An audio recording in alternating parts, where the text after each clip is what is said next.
জুবিন গার্গের জীবনের এই মহাকাব্যিক যাত্রার দ্বিতীয় খণ্ডে আমরা প্রবেশ করছি তার যৌবন এবং কর্মজীবনের সেই উত্তাল সময় যখন তিনি অসমের সীমানা ছাড়িয়ে সারা ভারতের হৃদস্পন্দন হয়ে উঠছিলেন। পড়াশোনার পাঠ চুকিয়ে জুবিন যখন প্রথাগত চাকরির পেছনে না ছুটে সুরের নেশায় মত্ত হলেন, তখন সমাজ তাকে বাঁকা চোখে দেখেছিল, কিন্তু তার ধমনীতে তখন বইছিল মায়া অ্যালবামের সেই বিদ্রোহী সুর, যা পরবর্তীতে উত্তর পূর্ব ভারতের সঙ্গীতের সংজ্ঞা বদলে দিয়েছিল। বাঁকুড়া থেকে কলকাতার স্টুডিওর গলিগুলোতে যখন তিনি সস্তার গিটার কাঁধে ঘুরে বেড়াতেন, তখন তার পকেটে টাকা না থাকলেও চোখে ছিল বিশ্বজয়ের স্বপ্ন। ঠিক সেই সময় তিনি গেয়ে উঠলেন সুন্দরী, যা বাংলার অলিতে গলিতে এক অগ্নিকাণ্ড ঘটিয়ে দিয়েছিল এবং জুবিন নামের সেই তুফান আছড়ে পড়েছিল মুম্বাইয়ের বলিউড সাম্রাজ্যে। গায়কির সেই বোহেমিয়ান স্টাইল যা আগে কেউ শোনেনি, তা শুনে কিংবদন্তি সুরকাররা চমকে গিয়েছিলেন, কারণ জুবিনের কণ্ঠে ছিল মাটির টান আর আধুনিকতার এক অদ্ভুত মিশেল। ব্যক্তিগত জীবনে জুবিন ছিলেন এক খোলা বইয়ের মতো, যার পাতায় পাতায় ছিল প্রেম বিরহ আর একাকিত্বের দহন।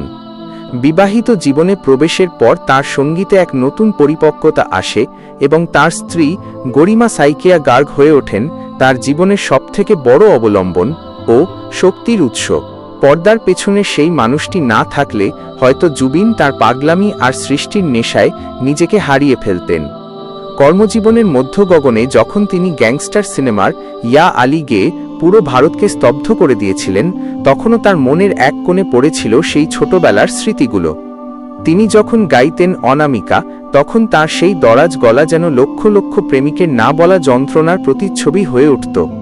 সাফল্যের চূড়ায় বসেও তিনি ছিলেন এক সাধারণ বাউন্ডুলে মানুষ, যিনি দামি গাড়ির চেয়ে পাহাড়ের নির্জনতা বেশি পছন্দ করতেন। তার কর্মজীবন কেবল গানের মধ্যেই সীমাবদ্ধ ছিল না, তিনি হয়ে উঠেছিলেন অসমের এক প্রতিবাদের ভাষা, যা অন্যায়ের বিরুদ্ধে গর্জে উঠত বারবার। জুবিনের জীবনের এই পর্যায়ে আমরা দেখি এক চূড়ান্ত ব্যস্ততা, যেখানে দিনে হাজার মাইল পথ চলা আর রাতে স্টুডিওতে যাপন করা সুরের আরাধনা।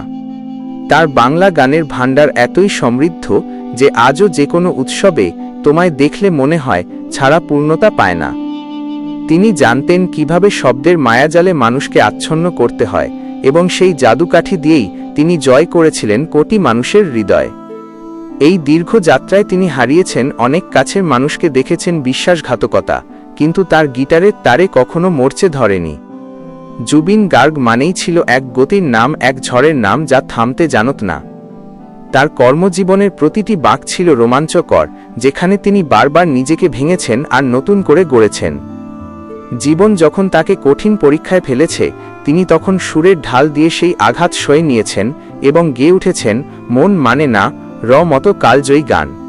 জুবিনের এই জীবনগাথা আমাদের শেখায় যে সত্যকার শিল্পী কখনো গণ্ডির মধ্যে আটকে থাকে না, সে আকাশের মতো অসীম আর সমুদ্রের মতো গভীর হয়, যার শেষ খুঁজে পাওয়া অসম্ভব।